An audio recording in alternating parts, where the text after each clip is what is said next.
নমস্কার বন্ধুরা, Shilpi's tasty food রেসিপিতে সবাইকে স্বাগত। আজকে আমরা বাঙালিদের অতি প্রিয় একটি রেসিপি লাউ চিংড়ি আপনাদের সাথে শেয়ার করছি। আমরা সবাই কম বেশি লাউ চিংড়ির রেসিপিটি বানিয়ে থাকি। তো আমি কিভাবে লাউ চিংড়ি বানিয়ে থাকি এই রেসিপিটাই আজকে আপনাদের সাথে শেয়ার করছি। তো চলুন দেখে নিয়ে আজকে আমার এই রেসিপিটা।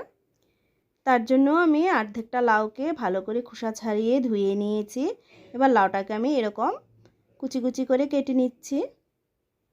আমি এই কাজটা ছুরি দিয়ে করছি, আপনারা চাইলে বটি দিয়েও করতে পারেন। যার যেটা দিয়ে সুবিধা হয় ওটা দিয়েই লাউটাকে কেটে নেবেন। এরমভাবে করে আমি সবটা লাউ কেটে নিচ্ছি।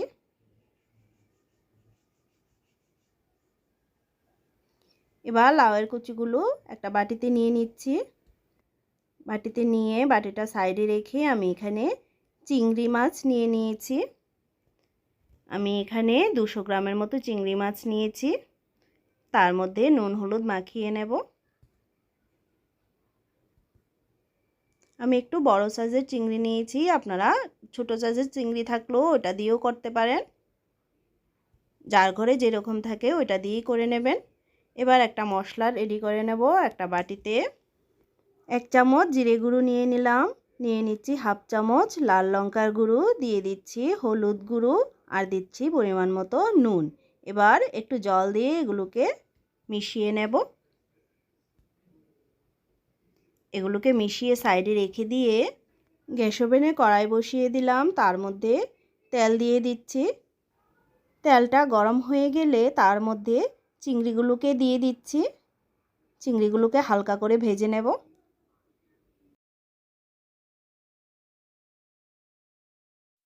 উল্টে পাল্টে নিচ্ছি।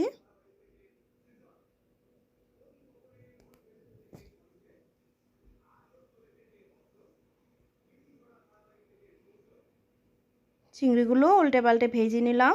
এবার এগুলোকে আমি নামিয়ে নেব।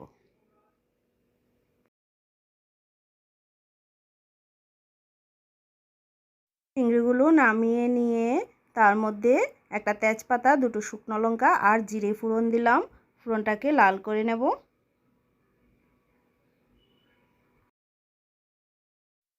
ফোড়নটাকে লাল করে নিয়ে তার মধ্যে যে মশলাটা জল দিয়ে গুলে রেখেছিলাম মশলাটাকে দিয়ে দিলাম। তার মধ্যে চেরা কাঁচা লঙ্কা দিয়ে দিচ্ছি। ঝালটা আপনারা আপনাদের পরিমাণ মতো দেবেন। এবার মশলাটাকে একটু ভালো করে মিশিয়ে নিয়ে তার মধ্যে লাউগুলোকে দিয়ে দিচ্ছি। লাউ কুচি দিয়ে আমি ভালো করে মিশিয়ে নিচ্ছি মশলার সাথে।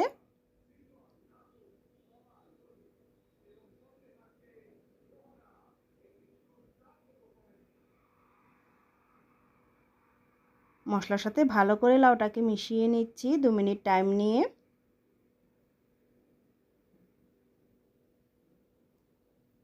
এবার এটাকে ঢাকা দিয়ে দেব 6-7 মিনিটের জন্য। প্রায় 3 মিনিট পর ঢাকনাটাকে খুলে আমি একটু নেড়ে নিচ্ছি। লাউ থেকে জল বেরিয়েছে অনেকটা। এবার ফ্লেমটাকে হাইয়ে রেখে আমি আরও 3 মিনিট ঢাকা দিয়ে দেব। আবারও 3 মিনিট পর ঢাকনাটা খুলে নিচ্ছি। ভালো করে মিশিয়ে নেব। লাউয়ের জলটা অনেকটাই শুকিয়ে গেছে। লাউটা সেদ্ধ হয়ে গেছে। এবার তার মধ্যে আমি চিংড়িগুলোকে দিয়ে দিচ্ছি। মিশিয়ে নেব ভালো করে। এবার 2-3 মিনিট আমি হাই ফ্লেমে রান্না করে নেব।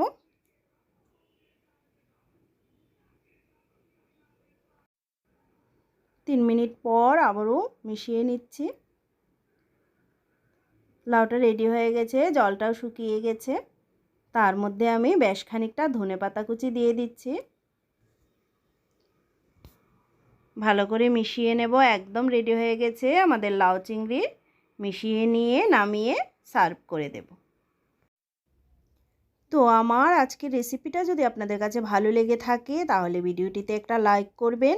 নতুন বন্ধুদের কাছে চ্যানেলটা সাবস্ক্রাইব করার অনুরোধ রইল। দেখা হচ্ছে নেক্সট ভিডিওতে। সবাইকে ধন্যবাদ।